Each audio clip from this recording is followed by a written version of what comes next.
Bismillahirrahmanirrahim. Assalamu alaikum wa rahmatullahi wa barakatuh. Amanya ndobozi nze Ibrahim Mukasa mbanirizaako ku extradigest mugoba nsonga.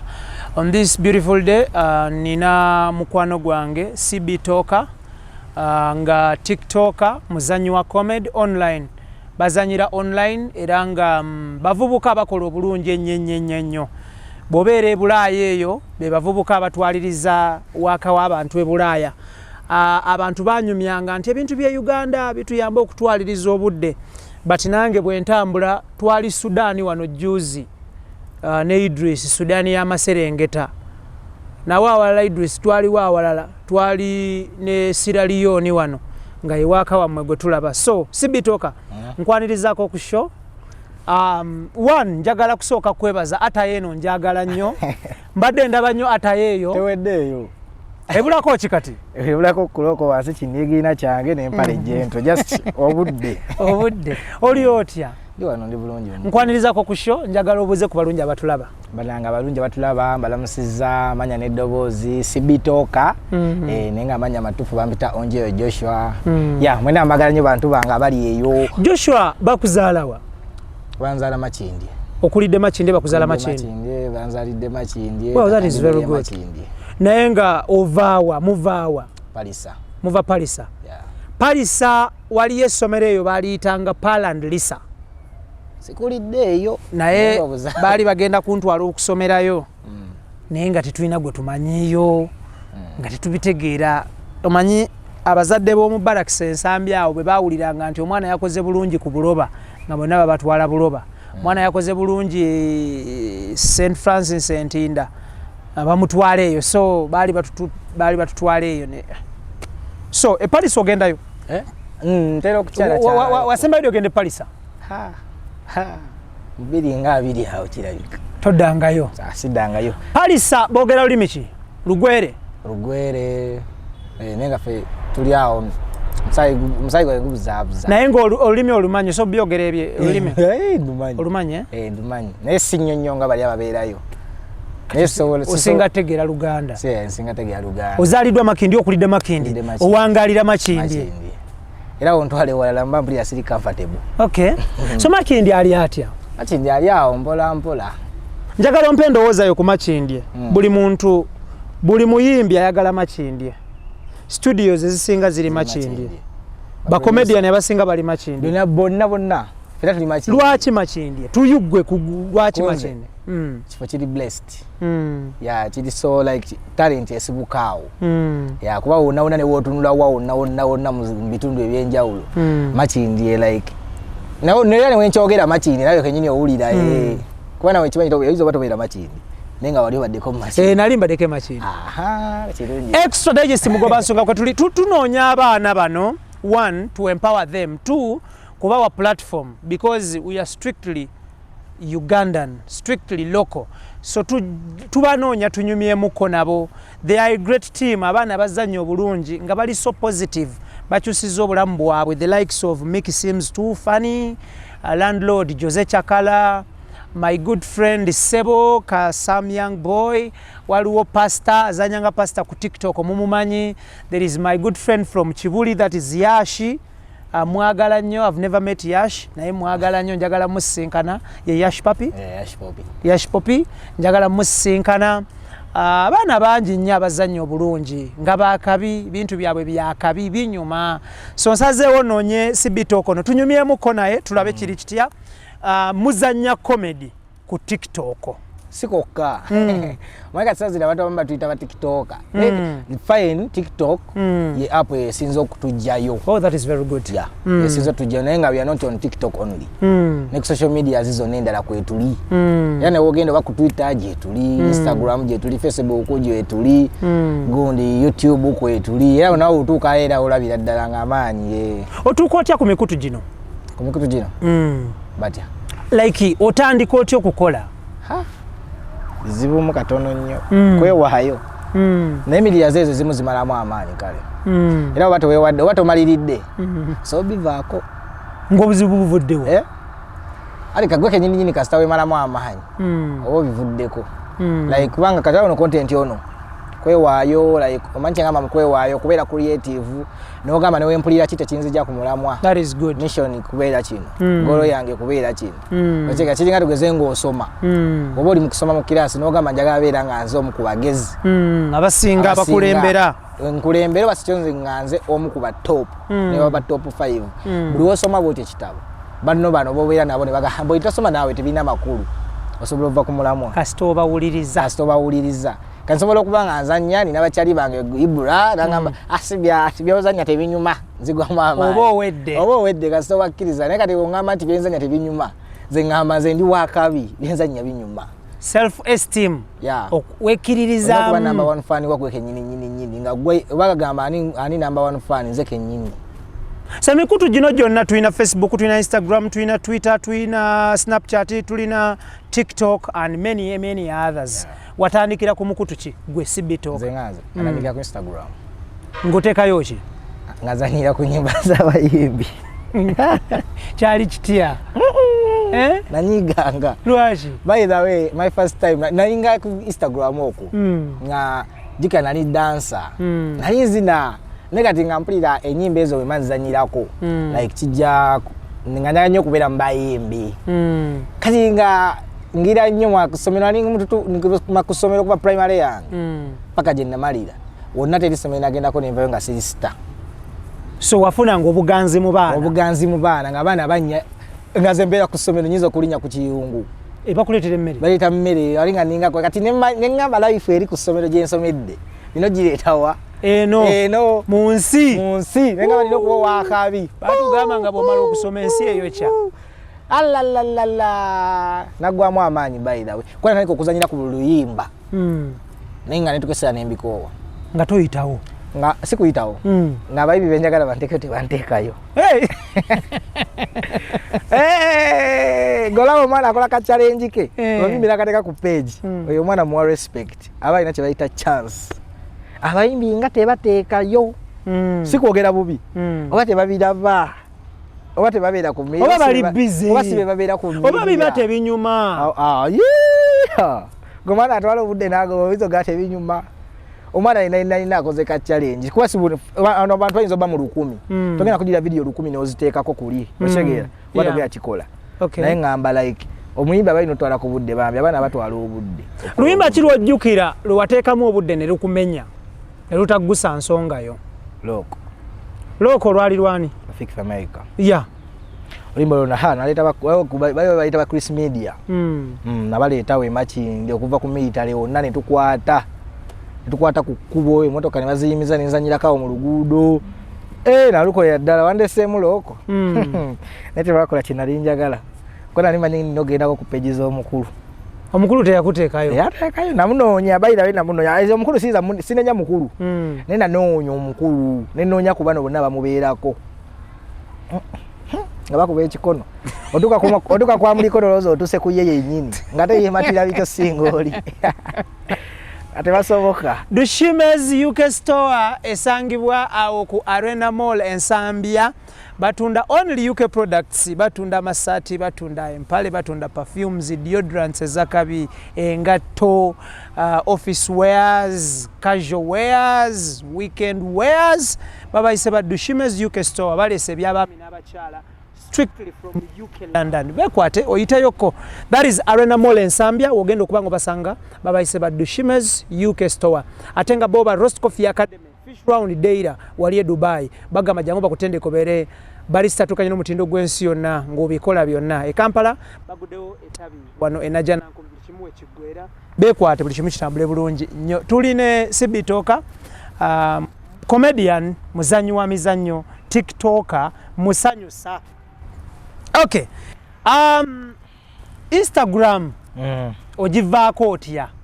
Instagram njivaako Fadix yajinzijjako Fadix yajinzijjako natukwata video zaffe mumanyi yajinzijjako kuba yaŋŋamba nga abaana bakuba ku TikTok guli kuki olwonga bani bawulira ku TikTok eyo? Ku TikTok nani sipulirako Yash Poppy mwagala nnyo yo Mix seems too funny nga kwaliko bangi naye be nali nsinga kurecognizinga baali batono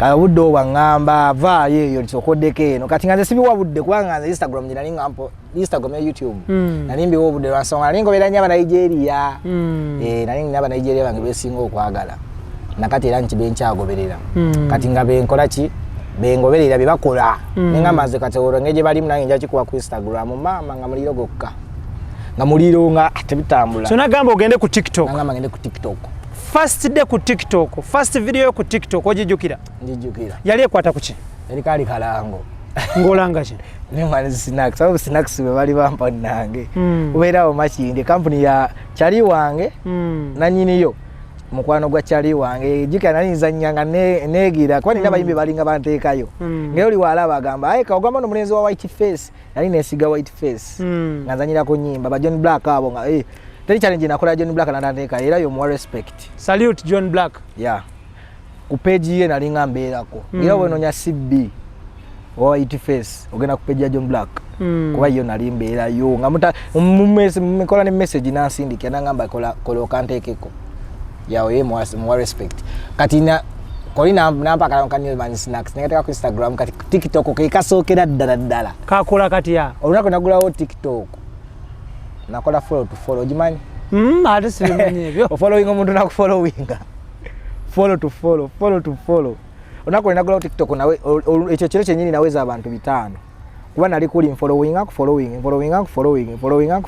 obeera ina okifunamu ekyo okifunamu anti when following agenda kwetera gambe cbtalker ku followers nawe following back kati following omu nawe nomula no following omu ne following okubiri na following ne mpeza babiri kati ngina bwagenda okucyenkera nga ne ba followers ebi bitano video ginatekayo ne kuba views 10 tewasigala kyekimu nengamba kati views 10 zisinga ebisatu bya Instagram nojenenya Instagram sajenenya nenjikendezo juu obudde nempa nnyo TikTok ne YouTube kwa YouTube zozo inkolera zalinga zikuba keke 10k 20k YouTube reels se postinga muziri yeah kalenda niko kubanga TikTok enenge jetambuza mu video zange nkube 15 nkube 13 nkube 14 kati ngaze zinkolera okusinzira we nali ku Instagram yeah tandiko kuzanya mpala reels ku YouTube bwe buno bu video batulaba obumpi obutaweza dakiika emu obwo bufuna butya mufuna mu mutya mu video mbulaba nnyo libalete basasula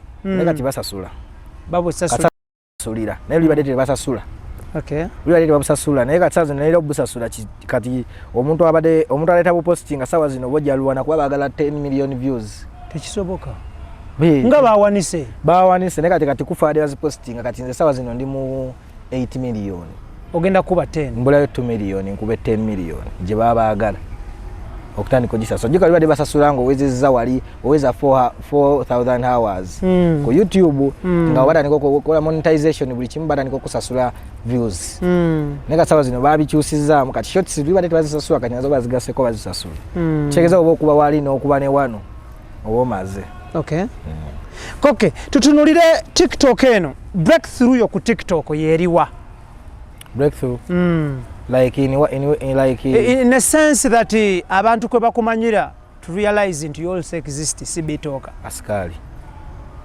nazanyanga Askari wa Landlord yeah tani kuzanyanga Askari wa Landlord yeah ndandiko kuzanyira nno ddala naye yeah kuba yampitaawo kwata Landlord yabeera ku kyalo kyekimuma kindi awo muwasa zone fena bwe twabeeranga yawe twesinkanira kanira niko kwebuzabuza tujja kukola naye nali ndi awo nga ndaba tatikola TikTok yekaze eki etabuse okusinzira ali wetwali ayambuka omusajja ayambuka nenga twalinga fena by the way nenga yeta bina bitandika nenga zenzanyira ku nyimba nenga yeta ina kye like naye yabikolako edda nabivaako lero omusajja ayambuka akuba miliyoni kuba views ayambuka naye nali ndi awo nankubira essimu nangamba nyaka tukijagala jangu tukolemuko ayo tuukayo nazanyisa Askari anestabi feeling bulungi olwasooka nina yateekayo ka video nekakuba nengambo tyo kati wakateekako ewuwo mukulu yasooka okateeka ewuwo TikTok erina obuzibu watuzanyanza video naawe n'ogiteeka ewuwo wonsooka ewange tekuba newe njiteeka ewange netakuba nawe wogiteeka era tekuba like TikTok eri nnyo ku muntu omu okay tebagala nnyo sharinga nnyo content sometimes so yakateeka ewuwe nekakuba nekakuba gwe n'ofuniramu wa nange baba bandaba baba bandaba abo tandi kugira osegeera awo noyitawo nempitawo naliko kuba askari awo nekale buzibu bwajira kati yatuka kiseka kajika watu wate mama nyindi askari oseka ngatasola kunteeka walala sekeza ninazanya gundi ya askari role ya askari kati natiko kisera nga askari akoze eki amumuza ningambo why lwa kati manyo uninewa gula ningamba kati kanzira askari muteke kuki kwa akaunti yange je nalina sirisa kani ndiko kwala askari wange nenve uwe ndiko kwala askari wange nenga mpita lusine nenkola muko bwa askari nenga nina askari yange eno nenga askari yange tekuba yali tekuba dwache TikTok nange yali yanyiza daggwe TikTok enyiza kutaka video negana naye nkubanga ezimu zikubenda tazikuba necha sanyosanga nga they recognized me askari wa Landlord yanga ndiko taga ya Landlord Walimu bagambo ya askari wa Landlord. Nini tukesera nekinga ngamba Laki bampita askari wa Landlord. Nange ngoyagala bakuyite batya? Nange njaga mbere brand yange. So oyitawo otya okutandika brand eyiyo? Brand yange. Bachali bamemera nabo bantu chalinga nnyo. Kwana tukesera nenvaayo je nali mbere ntandiko bya ne Landlord. Ne ba driver abo. Kale tukesera ne bantu chalinga nnyo. Ngabanjerega. Dibalobera nabo. Zanya tebikuba. Nga bali serious bakubalwale. Azira ne bitwala serious. Kuba nali hange kenyi bali bayogera lera nalimbira batebikuba. Kalinzo koyizo olizo bolwali. Wade tubera bavubuka. Netanga kugamba katolina sente olina agamba oli mwavu. Nganawo chira atega nawo chatolina. Chategeza abali serious. Nera tukakesera nenyiga. Nalyo liranze bali nanga bakuzaamu manyi. Gwekola wakawo. Yeah. Kati video inasoko kuba naninga nkuba mu videos nakubedanga nkuba nkuba emitwalo 5 10 ne video inasoko yadala okwezuula what to play. Manyi TikTok oko you have to know what to play. Content wo ayimiridde kuki. Osegera.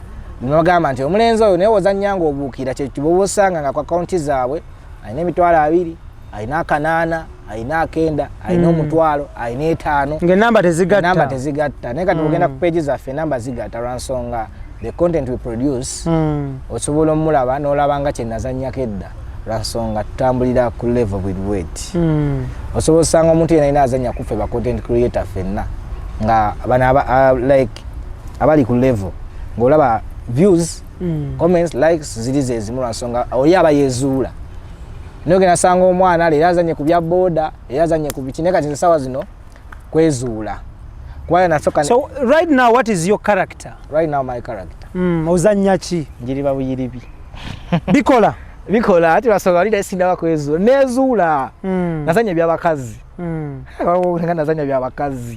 nazanye bya bakazi kyomanya buli mukazi kyali akozeeko nakizannyako ko yakukolera byankola ati benazuula nakola ka video ako mukazi okumukanikira ke motoka nekakuba okwegomba omukazi ngakuba emitwala 27 nengambo tya wano wentandikira kanya nekozanya abakazi ngulira abakazi ebirabo ngulira bikinga biyitawo nezanya baneiba ebyo kumuziga abakazi olingiza abadede swa nenkuba zimiri kamiyoni yange yasoka yali ya neiba neiba okumpita nenyingire nyumba ye mbanzi jamwe saati bwenti kumbe bawe musirikala ayingira wingi nakala bako ako wenatandikira awo nemmanya katsazi ndagenda mbakazi nkubya abakazi nenkuba abakazi nakati njaba kuba nebe bandetera okuga like okubeera nga content wangali mugumivu nemanya ka like ekyo producinga. Okay, let us look at the name CB Talker. Liva kuchi livawa litegeeza ki? CB Talker CB lili mu form lili care boy since school. So that is the short form. Yeah, short form. CB. Then Talker? Nali care boy. Talker omulenzi ayogere nnyo. Nalijja ku mentor wange Nigeria gumukale like omuntu ya inspiring ennyo. Like okwegomba mba Nigeria yali Sidini Talker. Yeah, bwe negomba ennyo kati ne mubako ka Talker. Nene bita care boy Talker. Nena ke yanga care boy tekakola nnyo. Panvu ligi yanengamba kanetume CB. Nene ka Talker. Katoka kagoberera bugoberezi. Okay. Tuli ku extradigest mugoba nsonga Ibrahim Kasage manya gange Mathi Agency Services bakuyamba okudukanya emalio dariza aliyebunaira bajja kuyamba ku overseeing ettaka lyo property yo n'okudukanyiza ebintu byo wano ku ground Akotade n'okufunira ebikalu by'oba oyagala okugula mu sente z'okuteeka sente zo mu bikalu babayise Mathi Agency Services basangibwa ku Awab Mall Masengere level ey'okubiri ogenda okubanga obasanga buli kimu kitambule bulungi ate yo Sun Cargo Shipping Company ku Arua Park basabaze mali from China to Kampala bekwate buli kimu kitambule bulungi nnyo tuline mwana mulenzi cbtalker kati ekituufu kyemukola kyokola kyeki kyenkola kyeki mu content oli comedian oli tiktoker oli actor ndi comedian oli comedian yeah ndi comedian wonna wendi niyo ngamba stage wendi kigeza ndi ogenda ku stage n'ozanya nzi tugendera ddala muina ekibiina ekibagatta nga association oba muina kuru oba band oba like organization tulise kinoomu ne right now fe nga fe tuli tukatwafuka family we have our family kuru yaffe twagifulanga family yeah tulina abana betuzanya nabo bonna tubagase wamu ne tubeera kimu yeah even though they have their accounts naye tulina ekitugatta n'ogera aba video emu ng'erimu faces nga 5 n'ogamba gundi yazanye no yeah so it's like that tetuli gundi nti oba atwala yono naye we are so connected tuli connected okwagala okukola ekintu ekisanyusa abantu kuba omuntu ali eyo wanalaba sibi nga azanye ne Jose Landlord ajasanyuka abalaba unity ye yagamba obumu obwo wanalaba video nga aline yasha ajasanyuka wanalaba video nga aline pastor nga aline musiramu bwenti baba basanyuka wanalaba video nga kwa right now we have our girls we play with abawala bazibu sanga kaba content creator kuba nawe kyemanyi ba content creator abawala bazibu tebalabika sawa zino nakati toyinza okugamba mwala tigo inayo wa content sawa zino wa comedy nga ina account nabula tebaliwo kati so crew yaffe yetoloddawo we are friends nenga tutunulire ekintu kya competition kino okikoze otya gwe to stay relevant what has kept you relevant competition yes okuvuganya okuliwo nti mwenna muleta waka mulungi mwenna mukola bulungi buli omu mu character ye naye gwe nga cbtalker kyekikufudde okuba nti oli relevant nti abantu bakyasigala ku page yo balaba ebintu bye bakugoberera kiyite batya nkiyite creativity okubeera creative like nokuya content ananyumira abantu nti like you create a video egera letera omuntu okugamba nti kaninde omwana ono video jaddamu okuta like obere create like insazi no nze ngaze kubeera creative kuba ntula wansi nengamba kati video kijensa jennina kwa kati sazi no nze nina ne musemu na video 27 ezitanda bafuluma nga ne wentula February ne started mu shooting February nta ne mu video zina post zina kwata edda zonzi nayo nga nasikwata mwezi gwe 10 awo Oktoba ne sinazita nendo kesera nenda banga zino zenzanye zisinga ziri kazine ensoka nzifisa bufisa nozituza nawe nata ziri tezijja kukola nyonga zino kwa zino zo kasazi zino jokomozanya jokoma okubeera so creative katukesera no ulira waka gofulumya ngowe mabega toyina mutango ina kutono gokoze kyekyo kinsobola bane video 27 nsonga mulimu waka gwe nafisa je ziri nungi nazizanyanga ziri so creative naye according to the work I produce kinga kubanga okola omugati so kola omugati gwa leero naye migate gigendo tamba teje okoze enchaje ateje deliveringa nsonga geno buliranga guno gwanjawulo mu testi no wade byabye ebimu omugati testinga kyekimu naye ogamba abasoke batwale guno ejejo basoke bagireke kati bwekyo bwe kiri mu waka kati sinzira kati buli omu wano buli omu akola bulungi. Okay, tutunulire in terms of monetary value okweyongerako mu sente. How do you earn from TikTok? Mu earning mtya? How do we earn? According to me, at first nali manyi TikTok pays. Yeah, TikTok pays, but it doesn't pay like buli omonge ejalowoza mujisasulamu. Kwa mulimu abantu abawabya abantu. Yeah. Ya mulimu omuntu oli agamba TikTok esasula. No. Nakirekawo nga kihanginga. Nga kihanginga. Garugo gamba TikTok esasula kitoga abantu ngeje esasulamu. Kwa kati bwe mwakimanyi YouTube esasula. Yeah. Nenga sazi no lyagenda nawabya abantu TikTok esasula. Nenga according to me as cbtalker TikTok esasula. Kwa everything.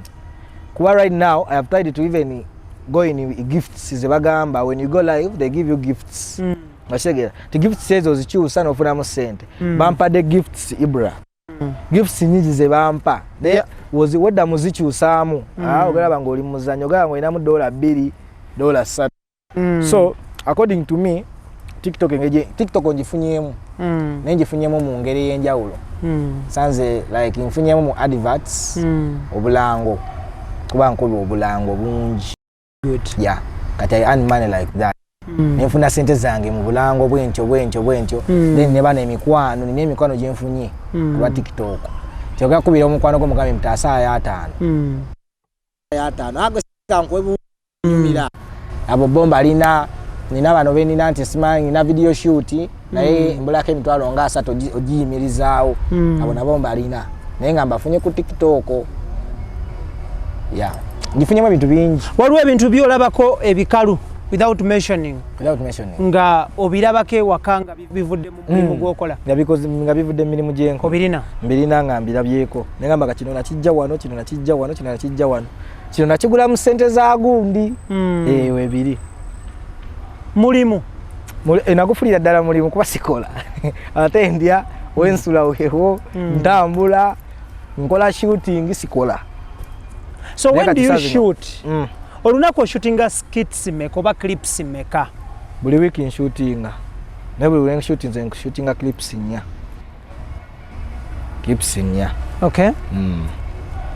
Mukolera ku script obo yabiya. Do you pen down everything you're going to talk about? Ngabe tulaba mu movies ne drama series nti abantu bakwata lines ne bagamba ono bwana ayogera line eno ono lugimala ono abukire wano mukola mulina lines nti mpandike muina scripts. According to us tuna scripts now we do like an eye, we call them an eye.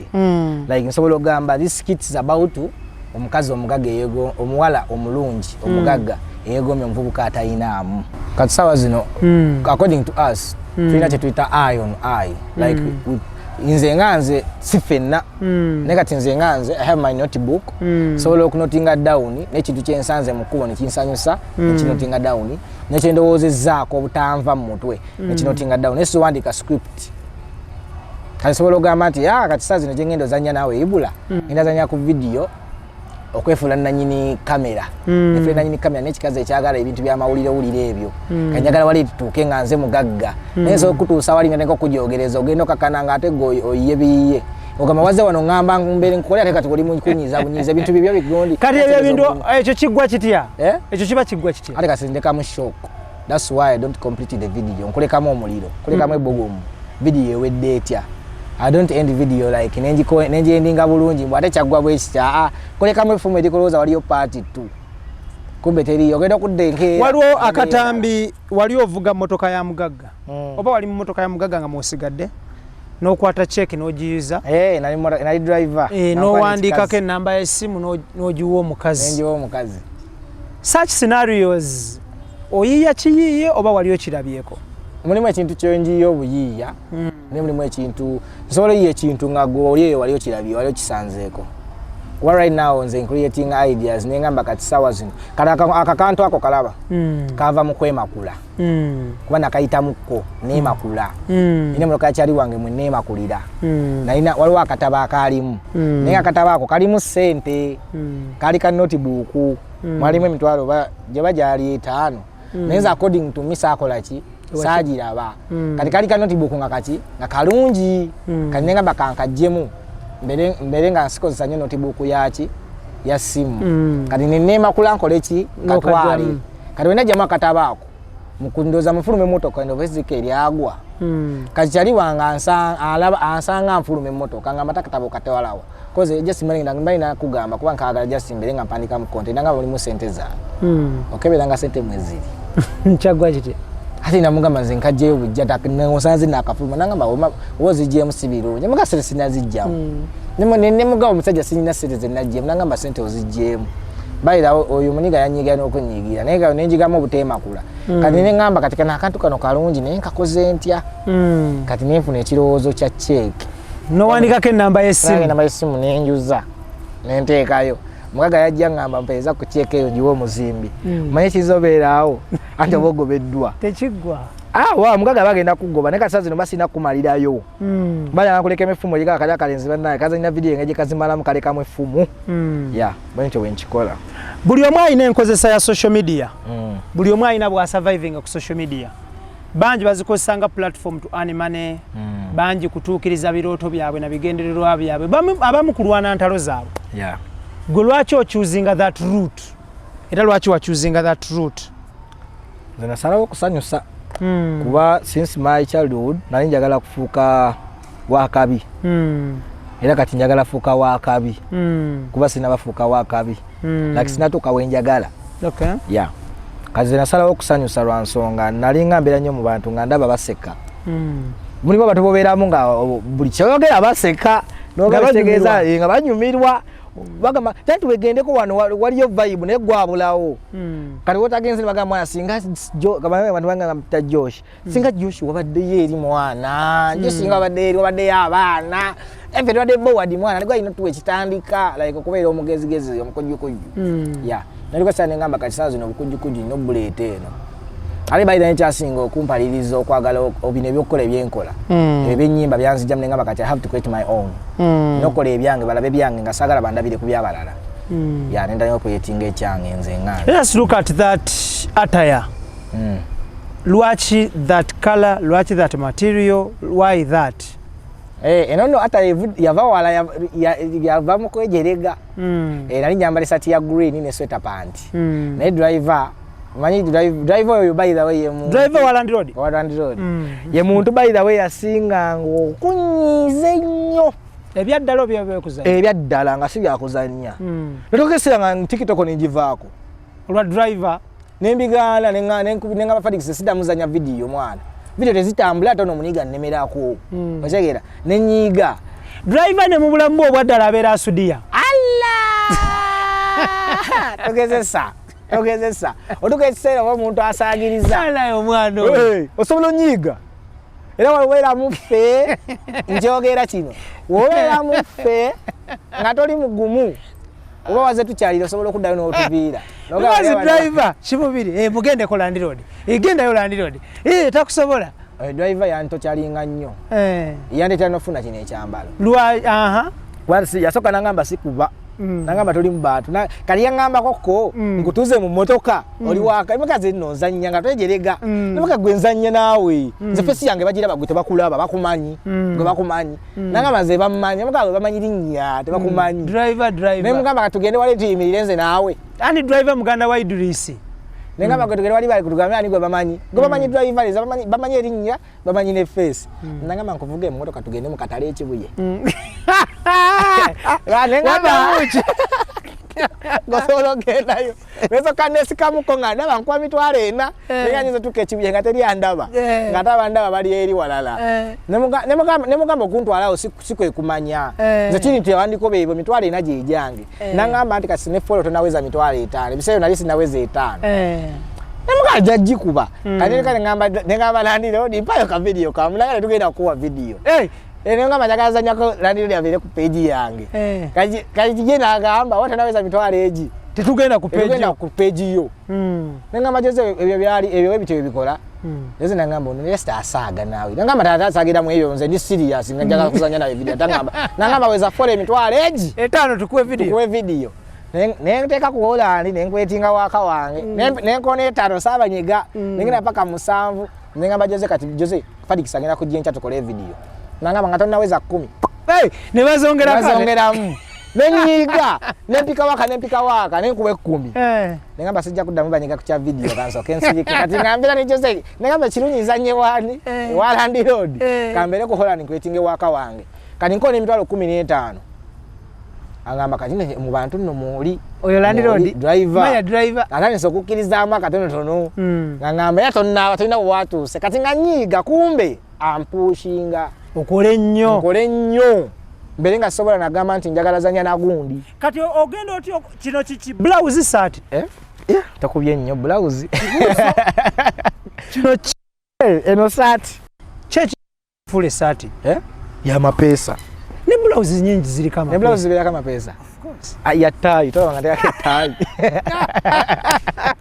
chechi fule sati kati nani na msati ya green driver ngamba ezo video zo zitambula naye olidda kanyo ekisaati kyoyambala tekinyuma funayo ekintu ekitangaala ekirungi nemugaa kati nfune kinanga something attractive funayo ekintu uniform gyofuna ngeri kuba toyagala kukyusa ngoye funayo ko ekintu kyoyambala nga tekikuzikiza kati kwe kuŋŋamba naŋŋamba nonyayo olugoye lwofuna lwonna lulaba nga lunyuma kati nenkubira omuvubuka bali bamuta Bay Power mumanyi atunda ngoye teri atamumanyi oyo nemugaa manyaga nfunireko olugoye ataya enyuma yagimfunire n'ataya ndaga nfunire olugoye nga luli mu jento yanga nsoboza nnyo ebintu byange nga kamera gafiti nanfunire n'essaati nanfunire tayi nanfunira ne jento neŋŋamba kati manya mbadde ejento no sijja kwambala ngatto wansi kwe kufuna kikuloko kyange kyenyambala te sikyoza sirina obbanga kiddugala zino zo waggulu nzooza naye ekikuloko yeddugala era wogirabako eddugala efaanana byayo we nafuna ekyambala ekyo naŋŋamba kati awo oggumire tandika okureatinga waaka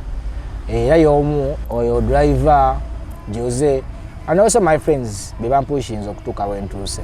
Okay, baganda baffe abadushimez UK store ku Arena Mall that is in Zambia balese products ezakabi from UK London. Baina engoye ez'abaami n'abakyala, baina perfumes ezakabi, deodorants ezakabi, engatto, misipi, wallets, masaawa, everything. Talk about it my friend. Jangu wali ku Arena Mall Zambia ku Dushimez UK store buli kimu kigwe atenga Mathi agent services gwaliye munaira bano bazze okubanga ba overseeing emaliyo ayagala ettaka bakutuusa ku ttaka legit ayina ettaka lyo ng'oyagala balirabirire bakikolako ayina business ng'oyagala bagiddukanye bakikolako ayina abaana oyagala bakuyambeko ku ky'abaana bo monitoringa school fees n'emirimu gitambule bakikolako basangibwa ku Awab Mall wali emengo opposite Masengere ogenda okubanga basanga bali ku level 2 ku Awab Mall bekwate buli kimu kitambule bulungi tuline cbtalker tutunulira obulamu bwe comedy TikTok nebigwa mu koweryo TikTok ina restrictions izirina mateka achagaga mugoyinzo tusharingira kagafuga TikTok right now violation TikTok tega chitunga chihaminga omuntu era ozanya video nge haminga omuntu bagijjayo bakuwoninga nokuwoninga nti oji repeatinga your account can be banned obaka osobola okugira nga tokyasobola postinga bale bagijjani mu for you page mind to watch baita for you kitegeza ki account yo kubayanga ngeri mu for you maye obeera ku TikTok ko walo baita ne for you kati account basojija mu for you bajiza mu following abakufollowing abo kabe balaba for you we wano ne wembera nga siku following nga ojja mu feed ne nkulaba ojja ne ndaba ne bato following kati basobolo ojja ko mumenya amateeka ago bakujja yeyo ajja ko mukongera ngo gamenya account ye bajigira bachaka bajiteka ku account warning then bajijja you know banga lya inako access walo kibaita blue tick Miki aina blue tick ojimanyi tick ye njimanyi tick ye yafunika etya tick eyo inenge jefunika muko ba twabigira kawo like ina procedures zayo ya ino babi bingi bibeti bibagala articles bichi teri kugoni mu you produce content just kuba ku TikTok kulika abana bayine emitwalo 3 mukenda nga ina blue tick okuli 3 kenda nengo osanga basajja nga tuli mitwalo 4 5 9 kakadde nga tetuna blue tick nenga kuliko bayile kasazi nabana baba kugambe ntya abamba gulangule tick ezo kanchogere bwencho simbubi ne bagulangule banga mbuzi va Kenya wapi zeziva Kenya just banga mbo visa TikTok ziri Kenya bitufu obogera nani yali agenzeyo naziraba banga mbo ziri Kenya alinja kalamboko ngambo ngabo gama nti ogenda wali ovayo na kisawo ziba ngambo genda yona wono ovayo ne kisawo like kasazi neno teziva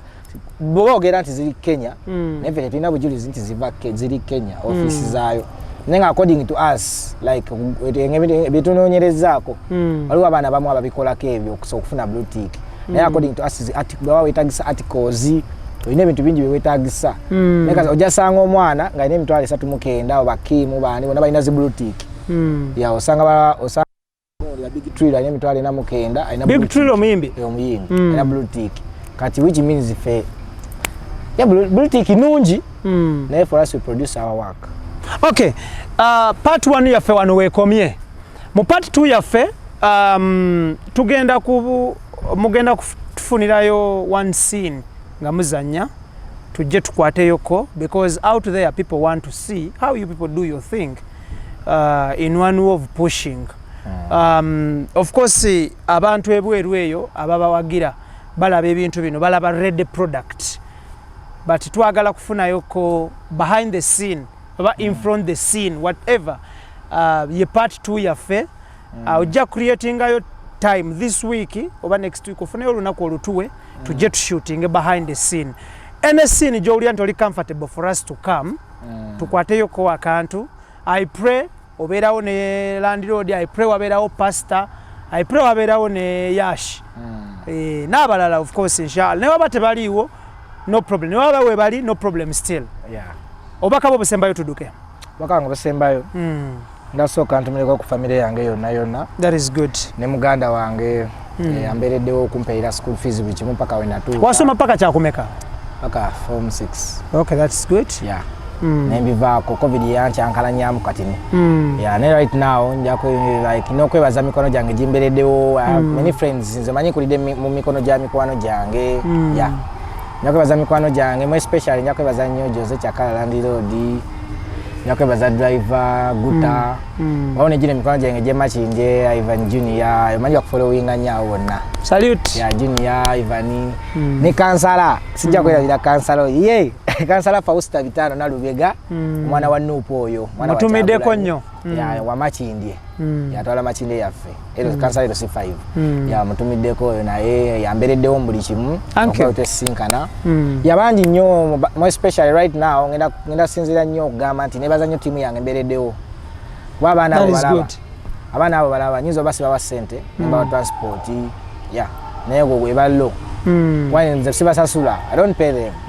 Naye bambeererawo kuba buli omu aba alina kyayagala. Tiimu yange era gyebaza nnyo Shalwa, Fishers, Keza, Morini be bawala bensinga okukozesa. That is good. Kozesa bawala batono nebaza Pastor Musiraamu Juma azannyanga omujasi olina okumenyera ku tiimu engeri gye tuli mu kumaliriza banyisola bamalayo naye nga buli omu mwebaza. Nebaza abafani bange mwena bali abasinga okunjagala abalikinga abasharinga abakomentinga abalaba I appreciate a lot naye nga mbasuubiza I'm going to bring more work kwasinatuuka wendi. Thank you.